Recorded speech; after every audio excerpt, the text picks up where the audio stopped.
أعوذ بالله من الشيطان الرجيم بسم الله الرحمن الرحيم الله لا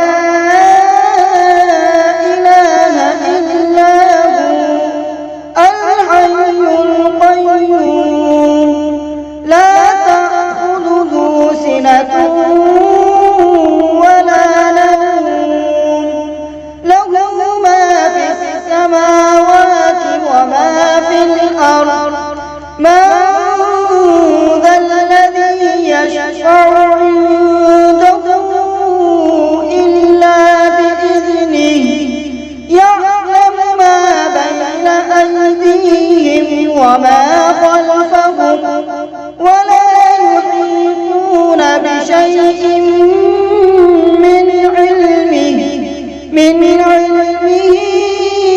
إلا بما شاء وسع كرسيه السماوات والأرض ولا يئوده حفظهما وهو العلي العظيم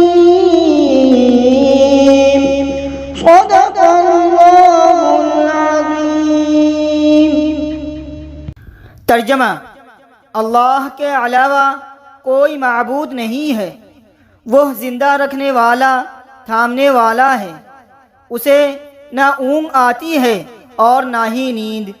आसमानों और ज़मीन में जो कुछ है उसी की मिल्कियत में है। कौन है जो उसकी इजाज़त के बग़ैर उसके सामने सिफारिश कर सके? वह जानता है जो कुछ उनके सामने है और जो कुछ उनके पीछे है, और वह उसके इल्म में से किसी चीज़ का इहाता नहीं कर सकते मगर जितना वह चाहे। उसकी कुर्सी आसमानों और ज़मीन से भी वसीअ है, यानी लंबा चौड़ा, और इन दोनों की हिफाजत उसे नहीं थकाती, और वही सबसे बरतर अज़मत वाला है।